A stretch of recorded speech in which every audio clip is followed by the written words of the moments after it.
Sunday long run day. I'm taking this 65-minute run, nice and easy. It's a new location for me. I know that there are some undulations. No way am I going to start my long run running up that, so I just thought I'd stand at the top and start from here, but we do have a gradual incline pretty much straight away. So let's get started. Off we go.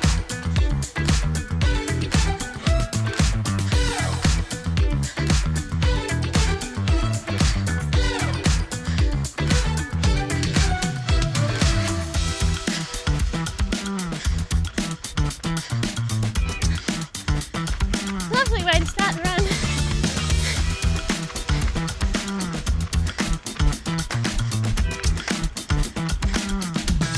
That was quite a hill to start a long run on. Good way to check that I've had my morning coffee. Get up that hill with the energy.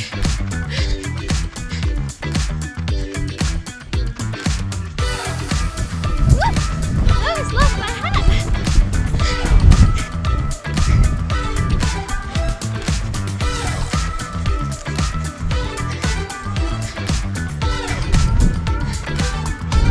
So we got very blustery conditions in Victoria today, and this wind is like pushing me sideways.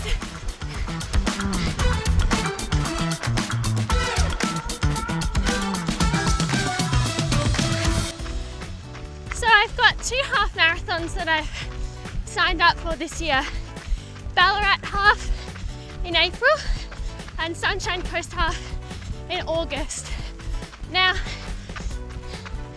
the Ballarat half is only a few months away, and I have to admit, I've been a bit nervous about it. Just in the past when I've done half marathons, I've almost over prepped, and this time round I'm only really starting the block now. So today's run, 65 minutes. Obviously that's not going to cover a whole half marathon distance, so it will continue to build, but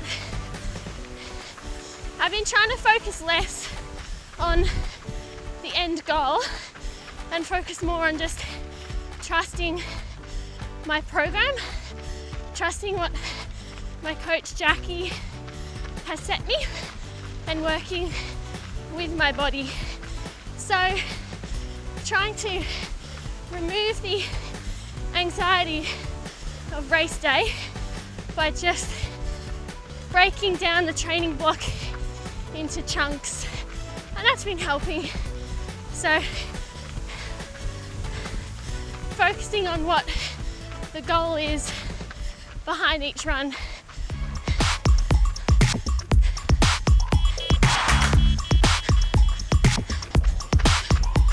So at the beginning of a distance races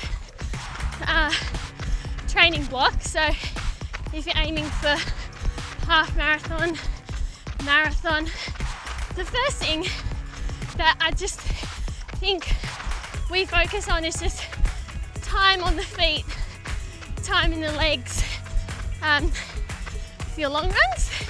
So not needing to put in race paces or surges or descending splits, just, at least from my perspective and what my coach and I do, just getting time in the legs.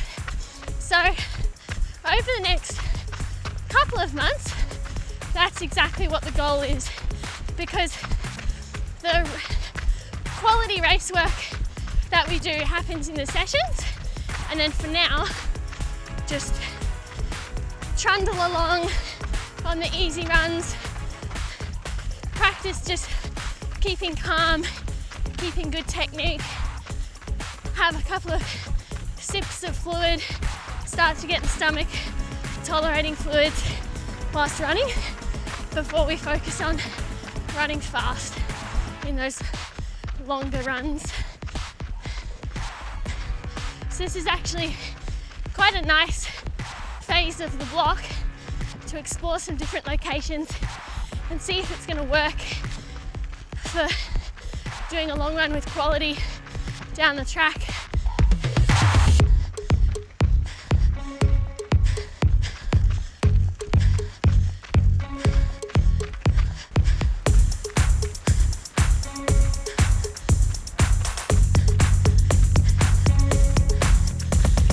I do think for anyone who's umming and ahhing about whether to go on a training camp, for me personally, Falls Creek, the training camp I went on, it's really helped me with my confidence in generally my running. I think even though I get a bit nervous about races still, that's because I care, but I found it a really good way to strip back the external noise and realize that running is just a process. If you want to get better at running, you just got to commit to the process. And it doesn't matter where your starting point is, you can get better just by being consistent and just sort of acknowledging that it does take work. And for me, the training camp kind of just showed that.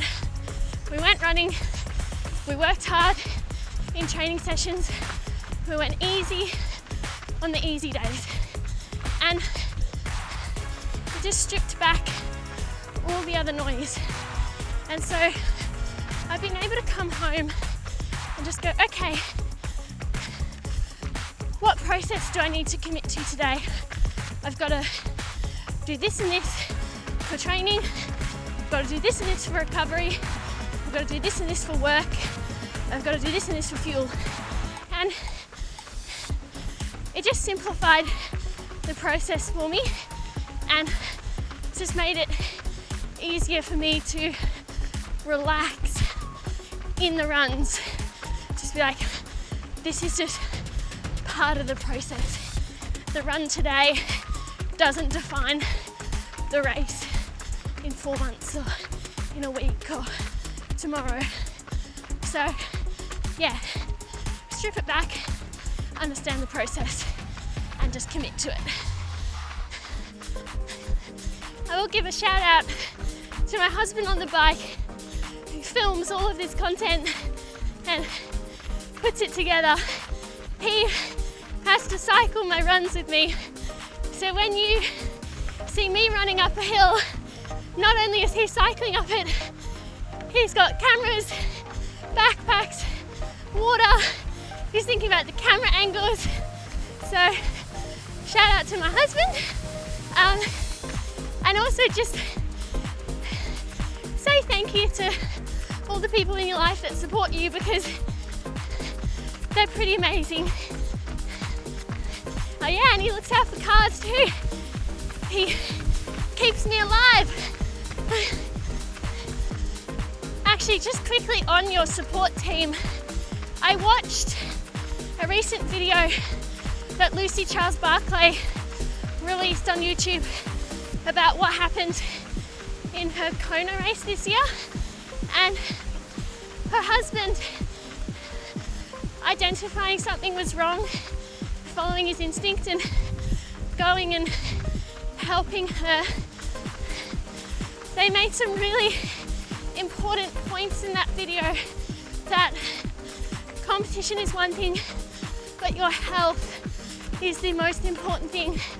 And I think seeing that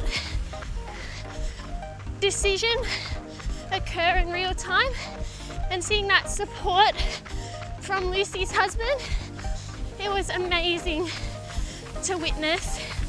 And yeah, just want to point out to everyone that health is the most important thing, and your support team should listen to them when they remind us of that.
And just remember, trust the process, enjoy the journey, happy running.